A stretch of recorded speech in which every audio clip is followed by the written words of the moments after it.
in order to bring down the price of houses, you either can reduce the demand, so you can Thanos snap half the population away and that'll reduce the price of houses. Not a bad idea.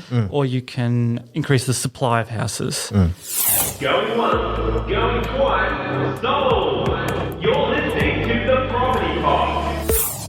All right, guys, welcome back to another Christmas episode of The Property Pod. I'm your host, Aaron Horn, and it gives me great pleasure to be joined by a bunch of McGregors. I'm actually swamped by McGregors here in the room. I'm surrounded by them. Last week we joked about Chris Hemsworth coming on for the Christmas show, but there were many complaints that we needed to get our original Christmas guest in. So we've called in 100%. Superstar of Australian comedy and TV and Logie winner and all of the above, Luke McGregor. Tasmania's Chris Hemsworth. Oh, yeah. Yeah. I bet everyone's going to be really happy they got me instead of Chris. You need to start a rumour that you're buying property that we can spread. Oh, yeah. I wish. I suppose there's different budgets. Maybe we could do it as a family, as a joint thing, but it just probably wouldn't be the same. I don't know if if you have the Hemsworth family all lined up a beach, it'd probably be people would be more interested to see it than the McGregor clan.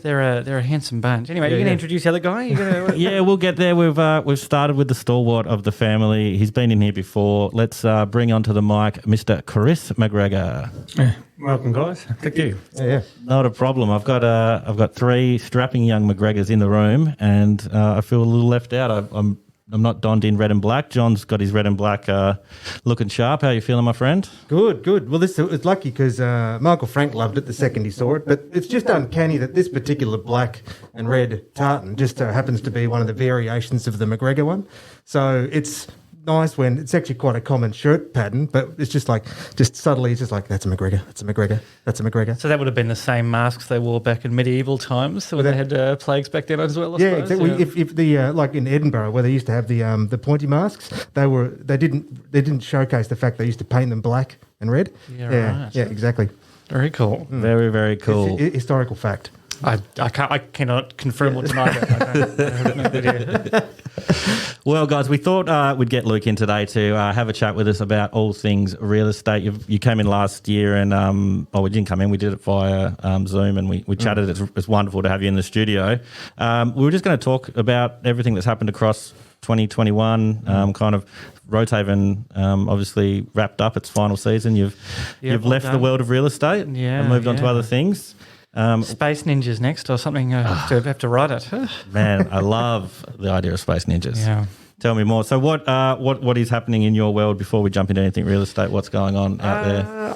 I've got ideas, but Seals and I basically just thought we'll take a holiday. My plan was to travel, but that is not. It's a bit tricky at the moment. Too good. I don't think New Zealand's even letting us in, so that was where I wanted to go. Yep.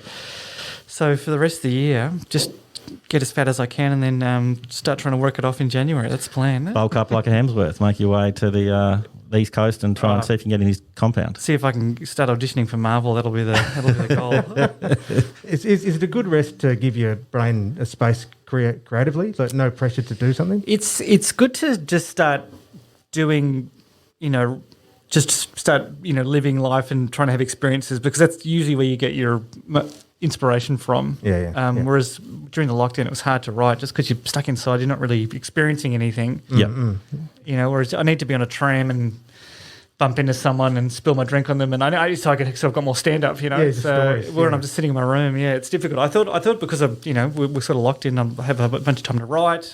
But honestly, it was really difficult. I just most of the time you'd spend just trying to stay positive, and there it wasn't as a creative a period as I thought it would be. Yeah, it is a tricky one. It's kind of like that getting a uni assignment done. It always is done in the last bit when there's kind of a bit of pressure, rather than it being that I've got all this time in the world, I'll get ready and I'll do all this. I was the last minute. I most of the time would spend, so I wouldn't do it, and then at the last day I'd start writing the excuse I was going to give to the lecturer, and then I'd do it in the week after I got an extension. That was my play. I quite regularly coming up with really good ones. I feel like now in the modern world it would be much more difficult with kind of you having to put it online or go through all these other things. It's a completely off-topic subject, but yeah. I'm so glad I'm not at uni these days. It's your podcast. You can take whatever you want. I can talk whatever we want. Well, tell us about Ghostbusters Afterlife. Thoughts? I liked it, but I don't think I could discuss without going to spoilers. So I'll just say that it was fun, and if you're a Ghostbusters fan, it's definitely worth seeing. Excellent. Very happy with that. Very excited to see. Well, I know one of the things we were talking about before, we started as sort of thing to chew on was, even after this, like the pandemic, everyone's just come out of the gates and tried to invest as much money as they possibly can. People are trying to purchase homes right across Australia, both in, suburbia and regional areas especially. That's had, from one sense, you can say, oh, that's a really great thing. But on obviously the other end of the scale, the topic that's really coming back in the space is the housing affordability element. And it's, I think one thing you're talking about before, look, that'd be a really interesting thing to chew, because what have you been thinking about? What have you observed over the last, couple of years in that sense now? Well, the housing market is, it's just, you can correct me if I'm wrong, guys, but it's pretty much just been going up and up, right? Yeah. So basically, you can either, in order to bring down the price of houses, you either can reduce the demand, so you can Thanos snap half the population away, and that'll reduce the price of houses. Not a bad idea. Or you can increase the supply of houses. So the government, if they want to make houses more affordable, and just by that, basically just bring down the price. So housing affordability, I think we should really only talk about in terms of people who want to buy a house to live in. Sure. So that basically means that they have to, so anything you do to help investors is going to make that difficult. So negative gearing makes it harder to buy a house to live in it, because negative gearing exists. That means people can buy above their price range to buy a house to invest in. So one simple thing they could do is say, only have negative, like anyone who's got negative gearing now gets to keep it. But in the future, anyone who wants to buy a property as an investment, you only get to negative gear if you're going to, you only apply negative gearing to, say, people who want to make new houses. Yes. So new builds. New builds get New builds that grant, whereas otherwise you can't just go buy another property and be like, oh, yep, I'm going to negative gear this. Exactly. It's kind of like, it's basically government subsidising speculation. Like, you wouldn't have the government subsidise share price, share purchases. Yes. So why should they also subsidise? Just because it's a bricks and mortar kind of thing. Exactly. Yeah. But new builds would encourage more houses to be built. So that's one thing they could do. Yep. They could also get rid of, say, capital gains, get rid of stamp duty, like stop taxing. It's unnecessary. You don't need to tax these. State taxes are a bit different because which one's state taxes? Stamp duty? Stamp duty, yeah. That's state. So states obviously rely on taxes for income, whereas the federal government doesn't. So they don't. They don't have. They deficits aren't the same as a household budget. So you can get rid of things like, I believe capital gains is a federal tax, right? Yes, income. It is, yeah. So you can get rid of capital gains tax. So the other thing the government could do is just build more houses. So they could just build houses and then sell them on the market. In the same way they put money into, gas pipelines, communication towers, etc. They just build more houses. So they increase the supply. Which in turn lowers prices because there's more of them for people to then get out of the renting market. Is that correct? Exactly. Yep. So basically, you've got more houses available. So you got more in the pool. In the same way, if you had 10 people who wanted 5 bananas, the cost of those bananas would go up because everyone's competing for those bananas. But if you've got 10 bananas for 10 people, for sure. Yep. So that's some direct things the government can do. The fear is, and the tricky bit is, anytime someone says anything about doing anything that might bring down the price of properties, a whole bunch of people with vested interests lose their mind and say, oh my God, the market's going to crash. All of a sudden your house is going to be worth nothing. But if you're buying a home, it doesn't really matter, because if your house is worth $10 or it's worth 1.7 million, when you sell it, you're buying into the same market. Yes. But for investors, that can be an issue because they're trying to buy a house and then sell it in 5 years' time and make more money. So investors get scared, whereas home buyers, it doesn't matter because you're buying for a house. So I've talked for a long time. Dad, do you want to jump in there? Well, increasing supply does help reduce the cost. Like, for example, quite a few years ago, Melbourne had a real huge oversupply of apartments in the city there, and agents were going into the Docklands and turning lights on and off just to show some activity in there. And Melbourne, probably the unit market's got the softest prices in Australia, because they still do have there's quite a few there. Increasing supply will help adjust. New Zealand has just they've just got rid of negative gearing, so we're watching that space to see what happens there. Well, how recently did that happen? It was only this year, so we're watching that with interest. How long would it take to kind of get a case study or work out what that could then extrapolate onto Australia? Well, the interesting one is like Canberra, they've capped the rents by CPI, and they lost 4,000 rentals overnight on that one.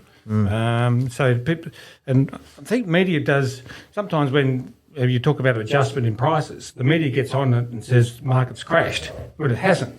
But it puts fear, as Luke mentioned a minute ago, it puts fear in people's minds, and sometimes when it's increased by 0.25% or something like that in prices, then the houses are booming. Well, it's not. It's just adjusting. But this year has been probably one of the biggest ones we've had for a long time. All around most parts of Australia, the prices increased by about 24%, which is huge. Where the year before it was about 8% and things like that. I noticed the guy in today's newsreel through real estate, he's still thinking we're going to get double-digit growth next year, so about 10%.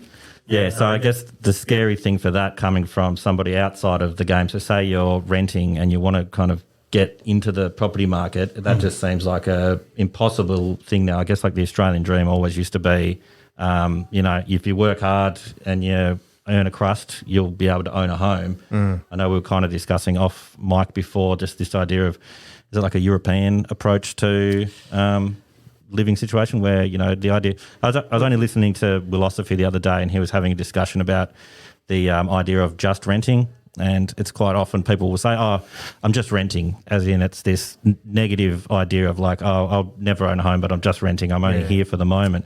Whereas it's like, the goal is always to reach that idea of being a homeowner. Is that becoming an impossibility? Well, it's certainly a cultural thing, isn't it? Because it's the great Australian dream of the home. It's almost embedded into our culture in that sense. Whereas opposed to just being, it's just a choice. So if it's a legitimate choice, some people the choice is taken away from them. For example, if someone of lower means, but then you're right. Like, why should they feel demonised for that idea? Well, people could start looking for their dream home to rent, so that becomes their forever home that they rent. Which means we might have to look at rental laws. Take into account, Dad, you were saying before we started that some parts of Europe, they allow renters to renovate. That's correct, yes. And so, we start to need to look at the rental laws and think, okay, how do these apply to people who want to live in rentals long term? How do we protect them? Well, what it does for those ones in Europe where they do minor renovations and things like that is that actually it becomes their home and they're proud of it, and they're there for the long term. So they're not moving here and there. And so they have started some rules changes in Victoria where they can do minor renovations without permission. I think there was something that came in earlier this year or last year about, being able to actually nail a hammer in or hammer a nail into the wall without asking permission sort of thing, which seems quite small, but once you add that, extrapolate that onto other things. In theory, that works well, except for one or two people. In the next minute, people think they can, knock walls out and things like that, which would make it a bit of a problem. And also, too, they allow pets now, and that's not a problem either until depending on what pet you've got. Like there's a couple in the newspaper where there's three guys bought one of those Alaskan. Like the Malamute things? Malamute things, in a 67-metre square apartment. And what's it going to do through the day when they're all at work? I mean, those dogs need energy. So it's just the wrong choice of pet. It's another thing the government can do, and particularly at a federal level, is that, if people who own houses are willing to let their renters do more, then the government can step in and offer more protections. They can subsidise when things go wrong. As another form of government spending to try and help this along. Basically, at some point, we have to decide as a country: do we care more about making sure people who want to buy a house have the most help they can get? Or do we help investors? And at the moment, it's slightly geared in favour of investors. For sure. And until we get rid of things like negative gearing and we stop subsidising people who want to buy houses just as investments, getting rid of negative gearing might not actually make the property market drop. Might not change too much. It might actually still rise, but just at a slower rate. We just have to do something that sort of slows this down a little, and focus on homeowners. And if that happens, and people who buy a house to sell it 5 years later to make money, they are going to lose. There's just no way around it. and they're a very loud bunch. They don't want that to happen. Even economically, I'm not saying they will, but organisations like the Real Estate Institute, because real estate agents obviously make more money the more house prices cost. There's a financial incentive there for the market not to be messed with.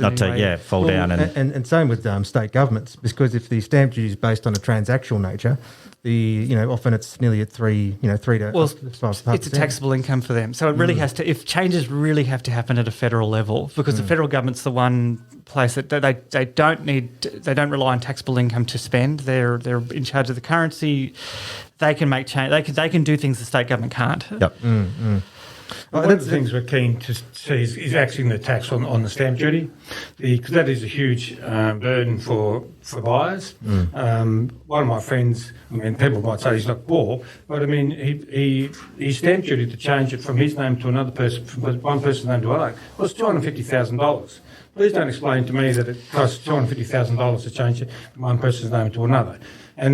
And young first-time buyers, they really need to be given stamp duty relief to help them. If they're in where Victoria, Luke lives, the median's almost near $1 million. That's a lot of money for someone to come up with the extra money for the stamp duty. And then for older people to get out of their homes, a disincentive, because they don't want to have to go paying another $50,000 whatever to change to the government just to change homes. So it's a tax that needs to be looked at. I completely agree, and it's another one where the federal government can say to the states, get rid of this tax, and we'll make up the shortfall. We'll make sure you don't lose the money. Again, it just has to happen at a federal level. But it's a tricky one to get. I think Labor last election wanted to try and eliminate.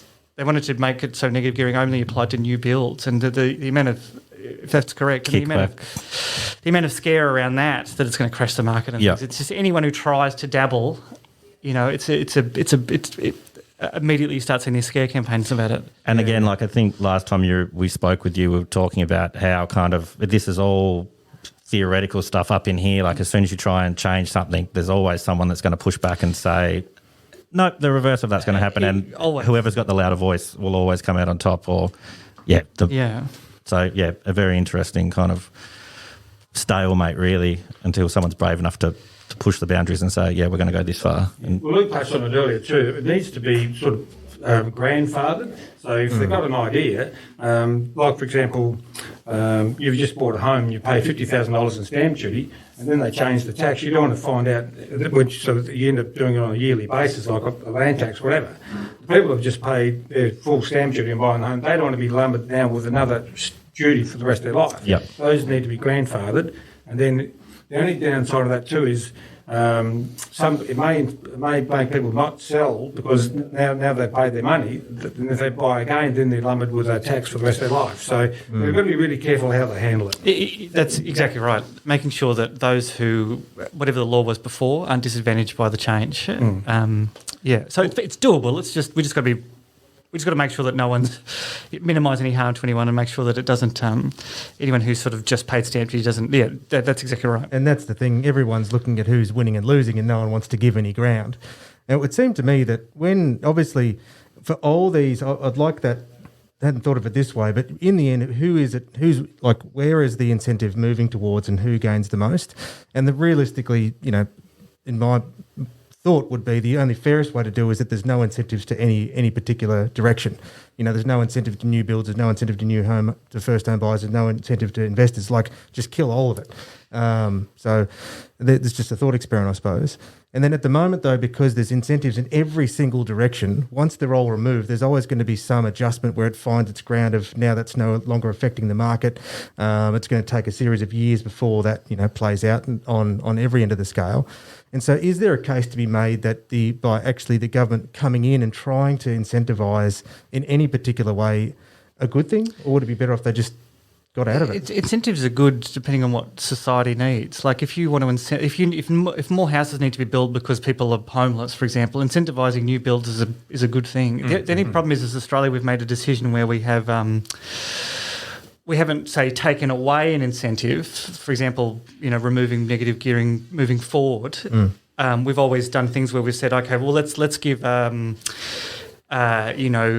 single parents money to buy a house, or let's prop up new buyers. So you just keep propping up different groups, which doesn't necessarily improve housing affordability. It just means that there's another person at that auction who can afford above what they would normally be able to afford. So it just keeps rising the price of houses. So eventually you need to do something where you take away an incentive which has a downward push on housing prices. Gotcha. It's just removing that group from the auction. Exactly, yeah. So if someone who's an investor can still buy a house, but they can't buy at the price range they would be able to buy it if they can negatively gear. So that takes them away from that auction at that price point. So now they're looking at houses, say, instead of 700 grand, they're looking at houses 600 grand. So I suppose going back to the idea of the incentives then, is it the biggest problem is that everyone has an advantage, and we're not really, not propping up's not the right word, but we're not directing the market to where we think it needs to go. Propping up is pretty much it. We're propping everyone up as opposed to removing some of the advantages that someone has. Gotcha. So the prices just keep going up and up and up and up. Yeah, and so now it's the problem is though, is that if anyone's going to make the argument for someone to be at disadvantage, well, the other like, well, how come they get it good, and how come they get it good? So then no one wants to be making those hard calls.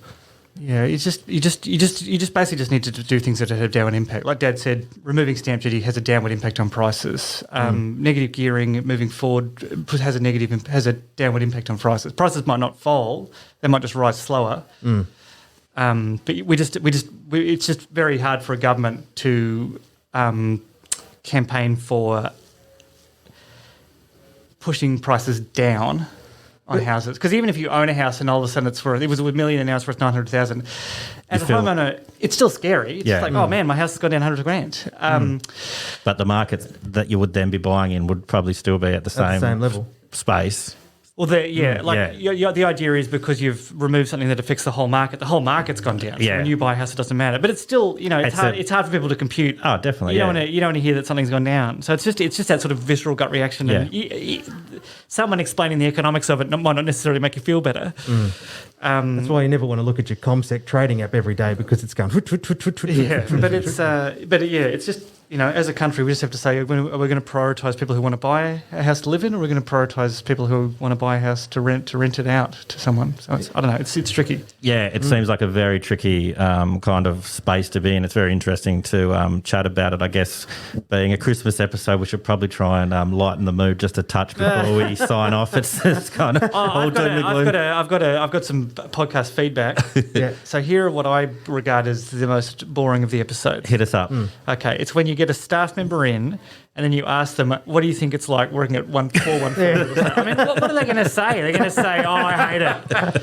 Like, this is the most loaded question I've ever heard. You put a mic in front of them and you say, tell us how good it is working at 414 Real Estate. I'm like, oh, my God, what are they going to say? Oh, I love it. I love the staff here. I love you guys. I love the podcast. Like, I hope at one point, one of them just snaps. I hope someone quits on the podcast and goes, you know what? I hate it. I'm out. I'd love to see a mic drop. That would be brilliant.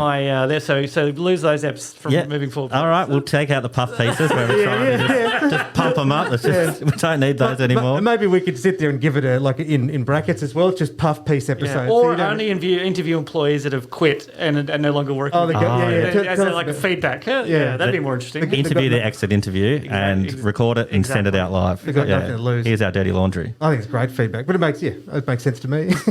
No, look, mate, we actually do really appreciate that you listen in every week. I know you're kind of, it's nice to listen to your brother's podcast, but it's, that you give us feedback and say, I really liked your COVID episode, or I really liked this episode. It does mean a lot to us. I love it. And it's great hearing Dad on it too. It's because...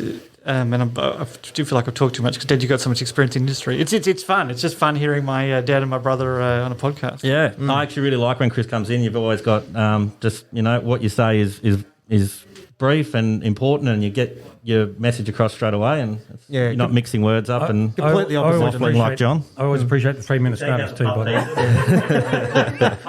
That's all you need. On his way to the bathroom, Dad, get in here quick. You've been preparing 30 years for these moments. You don't need it. Thanks, guys. No, not a problem. Well, thank you so much for everyone that's been with us across the journey of the 2021 version of the Property Pod. We do appreciate everyone that's joined us. Thanks for coming in and having a yarn with us. Absolute pleasure to have you in. Thanks for having me. Good luck moving forward. Good luck across the McGregor New Year. I know there's often economic debates that go over across the kitchen table. So I won't be great. here for New Year's, so you guys have to go forward without me. I'll just leave some notes for me, mate. Yeah, I'll leave some bring these up. points. Yeah.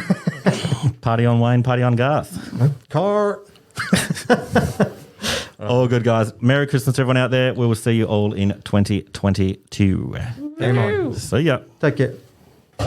You have been listening to The Property Pod, recorded and edited by 414 Media House in conjunction with 414 Property Code. This podcast is general information only, and the thoughts and views expressed is the opinion of our panel, and listeners should always seek and use their own investigation into any topic we discuss to ensure they fully understand their own situation. It does not constitute and should not be relied on as purchasing, selling, financial or investment advice or recommendations, express or implied, and it should not be used as an invitation to take up any agent or investment services.